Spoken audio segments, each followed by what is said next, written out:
Hi, ఎలా ఉన్నారు? నేను చాలా బాగున్నాను. ఈ వ్లాగ్లో నేను మీకు బంగాళదుంప తోపు ఎలా ప్రిపేర్ చేసుకోవాలో చూపించబోతున్నాను. దీనికోసం ముందుగా పెద్ద సైజు బంగాళదుంపల్ని 2 తీసుకొని పెద్ద సైజు ముక్కలుగా కట్ చేసుకొని కుక్కర్లో వేసుకొని 2 లేదా 3 విజిల్స్ వచ్చే వరకు బంగాళదుంప ముక్కల్ని అయితే ఉడికించుకోవాలి. మిగిలిన కూరలతో పోలిస్తే ఒక విజిల్ అదనంగానే వేయించుకొని ఈ ముక్కల్ని ఉడికించుకోండి. స్మాష్ చేయడానికి అనువుగా ఉంటుంది. సో ఇప్పుడు ఉడికించుకున్న ఈ బంగాళదుంప ముక్కల్ని అయితే పూర్తిగా చల్లారనిచ్చి దీనిపైన ఉన్న పీల్ని అయితే రిమూవ్ చేసుకోండి. ఇప్పుడు ఈ బంగాళదుంప ముక్కల్ని ఒక బౌల్ తీసుకొని ఆ బౌల్లోకి ట్రాన్స్ఫర్ చేసుకొని ఈ బంగాళదుంపల్ని స్మాష్ చేయడానికి ఫోక్ లేదా స్పూన్ సహాయంతో ఈ బంగాళదుంప ముక్కల్ని చక్కగా స్మాష్ చేసేసుకోండి. నేనైతే ఫోక్ తీసుకొని స్మాష్ చేస్తున్నాను. మీ దగ్గర ఫోక్ ఉంటే ఫోక్ లేదా స్పూన్తో నేను చూపిస్తున్న విధంగా బంగాళదుంపని స్మాష్ చేసుకోండి. ఇప్పుడు ఈ బంగాళదుంప మిశ్రమంలోకి పసుపు, రుచికి తగినంత కారం, అలాగే రుచికి సరిపడినంత సాల్ట్ వేసుకొని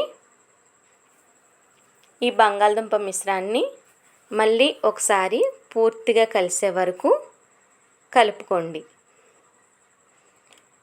ఇప్పుడు ఇలా ప్రిపేర్ చేసుకున్న ఈ బంగాళదుంప తోపు మిశ్రమానికి ఇప్పుడు మనం తాలింపు ప్రిపేర్ చేసుకోవాలి. ఈ బంగాళదుంప తోపుకి టేస్ట్నిచ్చే విషయం ఏంటంటే తాలింపు మాత్రమే. సో ఇప్పుడు తాలింపు కోసం కడాయి తీసుకొని తగినంత ఆయిల్ హీట్ చేసుకొని ముందుగా 2 ఎండుమిరపకాయలని ముక్కలుగా చేసుకొని వేపుకోండి. ఇవి కొంచెం వేగిన తర్వాత ఈ తిరగమాత దినుసుల్లో పచ్చిశనగపప్పు, అలాగే ఆవాలు, మినపప్పు, జీలకర్ర వేసుకొని ఇవి దోరగా వేగిన తర్వాత ఒక గుప్పెడు కరివేపాకు తీసుకొని కూడా ఈ తాలింపులో వేసుకొని వేగించుకోండి. నిజంగా ఈ బంగాళదుంప తోపుకి ఈ తాలింపు చాలా టేస్ట్ని యాడ్ చేస్తుంది. ఇలా వేగిన తాలింపులోకి మనం ఆల్రెడీ ప్రిపేర్ చేసి పెట్టుకున్న బంగాళదుంప తోపు మిశ్రమాన్ని వేసుకొని చక్కగా కలిసే వరకు కర్రీ మొత్తాన్ని కలుపుకోండి. మనం తినేటప్పుడు ఈ బంగాళదుంప తోపులోని పచ్చిశనగపప్పు, మినపప్పు పంటికి తగులుతూ తింటూ ఉంటే చాలా టేస్టీగా ఉంటుంది. మీకు వీలైతే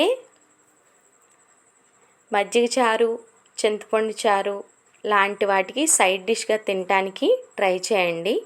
నిజంగా చాలా టేస్టీగా ఉంటుంది. అలాగే ఇది కొంచెం పొడిపప్పు లేదా చింతపండు వేయకుండా చేసే గట్టిపప్పు టేస్ట్ను కూడా కలిగి ఉంటుంది. ఒకవేళ మీకు ఎప్పుడైనా పప్పు తినాలనిపిస్తే మీ ఇంట్లో పప్పు అవైలబుల్లో లేనప్పుడు కూడా బంగాళదుంపతో మీరు ఈ కర్రీని ప్రిపేర్ చేసుకొని పప్పు టేస్ట్ని ఆస్వాదించవచ్చు. అంతే. ఈ వీడియో మీకు నచ్చినట్లయితే ప్లీజ్ సబ్స్క్రైబ్ చేసుకోండి, లైక్ చేయండి, షేర్ చేయండి, కామెంట్ చేయండి. Thanks for watching.